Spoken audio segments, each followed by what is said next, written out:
तो चलिए बढ़ते हैं आगे खबरों की ओर। इस वक्त की सबसे बड़ी खबर यह है कि एआईएमआईएम के राष्ट्रीय अध्यक्ष असदुद्दीन ओवैसी पर हुआ है हमला। हमला उस वक्त हुआ जब वे किठौर मेरठ उत्तर प्रदेश में एक चुनावी कार्यक्रम के बाद दिल्ली लौट रहे थे। असदुद्दीन ओवैसी ने ट्वीट कर कहा कि कुछ देर पहले एक चिजारसी टोल गेट पर मेरी गाड़ी पर गोलियां चलाई गई, 4 राउंड फायर हुए, 3-4 लोग थे, सबके सब भाग गए और हथियार वहीं छोड़ गए। मेरी गाड़ी पंचर होगी लेकिन मैं दूसरी गाड़ी में बैठकर वहां से निकल गया। हम सब में पूछे अल्हम्दुलिल्लाह। अब सवाल खड़ा ये हो रहा है कि इसके पीछे किसका हाथ है, आखिर किसके इशारे पर ये सब हो रहा है, आखिर कौन किन बदमाशों को ऐसी वारदातों की दे रहा है सुपारी।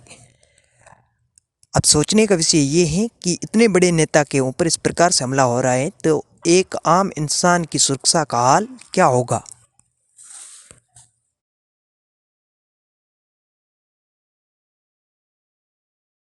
यात्रा हो गई, हमने मीडिया से आपके जिम्मेदार थे बात की और फिर वहां से हम किठौर गए। किठौर से हम मेरे ख्याल से हमने 3 बजे से 3:45-3:50 तक हमने वहां पर पैदल दौरा किया। फिर हमारे नुमान रोफिल साहब के घर में हम गए, वहां पर थोड़ा बहुत लंच का चाय का इंतजाम था, करके नमाज पढ़े और वहां दिल्ली आने के लिए जब हम इस पिलखुवा के पास जो टोल गेट है वहां पर हम पहुंचे, हमारे साथ 4 गाड़ियां थी। हमारी गाड़ी के सामने हाजी साहब की टाटा सफारी थी जो पीछे आपके, और हमारी गाड़ी के पीछे और 2 फॉर्च्यूनर थे। तो जैसा हम टोल गेट के करीब गाड़ी स्लो हो जाती है, बैरिकेड होता है, तो एक बड़ी धाम से आवाज आई। तो हम बोले क्या हुआ, फिर दूसरी आवाज आई। तो हमारे साथ जो गाड़ी में हमारे दोस्त गाड़ी चला रहे थे यामीन खान, बोले भाई हमला हो रहा। तो हमारी गाड़ी से उन्होंने बड़ी क्विक थिंकिंग से इस गाड़ी को पुश किया, ये सफारी को, और वहां से निकले। फिर और एक आवाज आई, जब हम निकल रहे थे एक और आवाज आई। तो मेरे ख्याल से 3 से 4 राउंड की फायरिंग हुई। हमारी गाड़ी के लेफ्ट साइड के ऊपर 2 होल्स के निशान है, एक गोली शायद, और एक निशान है लेफ्ट साइड मडगार्ड के ऊपर।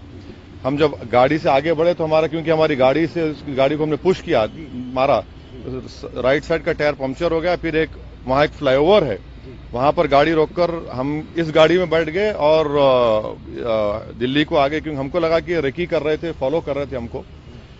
हमारे जब ये हमला हो रहा था, हमारे पीछे जो फॉर्च्यूनर थी जिसमें हमारे एक्स मेयर माजिद थे, उसके ड्राइवर ने एक शूटर पर गाड़ी चढ़ा दी एक पर। जो रेड हुडी पहना था, 2 लोग थे, रेड हुडी पहना था, एक व्हाइट जैकेट। तो जो रेड हुडी पहना हुआ था उसके ऊपर गाड़ी चलाई, उसके पैर पर चलाई, वो गिरा। तो जो व्हाइट जैकेट पहना था वो उल्टा उन 2 फॉर्च्यूनर पर गोली चलाया। तो अब हमारी थोड़ी देर पहले एडिशनल एसपी वहां से जो है जिम्मेदार, उनसे बात की। उन्होंने कहा कि हाँ सर, आर्म्स जो इस्तेमाल है वो भी मिला, हथियार भी मिला और एक शूटर पकड़ा भी गया। तो हमारी इलेक्शन कमीशन ऑफ इंडिया से ये गुजारिश है कि इसकी इंडिपेंडेंट जांच करवाई जाए और ये कौन है लोग, किसका दिमाग है इसके पीछे, और आखिर क्यों ये हमला हुआ, किसने ये कॉन्स्पिरेसी की, ये जानना बेहद जरूरी है। सुनिए, और हम स्टेट गवर्नमेंट और मोदी गवर्नमेंट दोनों से ये कह रहे हैं कि ये इनकी जिम्मेदारी है कि वो इंडिपेंडेंट जांच करवाएं और इसके पीछे दिमाग किसका है। आखिर ऐसे कैसे हो सकता है कि टोल गेट के ऊपर ये लोग 4-4 राउंड फायरिंग एक सिटिंग एमपी के ऊपर करते हैं। हम तो अल्हम्दुलिल्लाह कुछ नहीं हुआ, हमको खैरियत से हैं, मगर अल्लाह बचाना जब चाहता है तो कोई कुछ नहीं कर सकता। मगर आज ये हुआ है, अभी देखिए हम तो क्या उम्मीद करते हैं कि आपको क्या लगता है कौन हो सकते हैं आखिर? नहीं, मुझे देखिए हमको कई बार लोग धमकी देते हैं, कई बार बहुत सी बातें करते हैं। प्रयागराज में जो धर्म संसद हुआ वहां पर भी हम पर काफी गालियां दी गई, और फिर हमारे घर पर अभी हम कई मर्तबा हमला हुआ। तो अब ये सरकार का काम है कि इंडिपेंडेंट जांच करवाएं और इसका सही तरीके इनको पकड़ा जाए। पार्लियामेंट अभी चल रहा है, पार्लियामेंट में भी ये क्वेश्चन उठाना चाहेंगे आप, बात करना चाहेंगे? जरूर, पार्लियामेंट है, स्पीकर साहब से मिलेंगे, स्पीकर साहब से बात करेंगे। हम इलेक्शन कमीशन को भी लेटर लिख रहे हैं और सरकार जो स्टेट गवर्नमेंट और सेंट्रल गवर्नमेंट से भी करेंगे।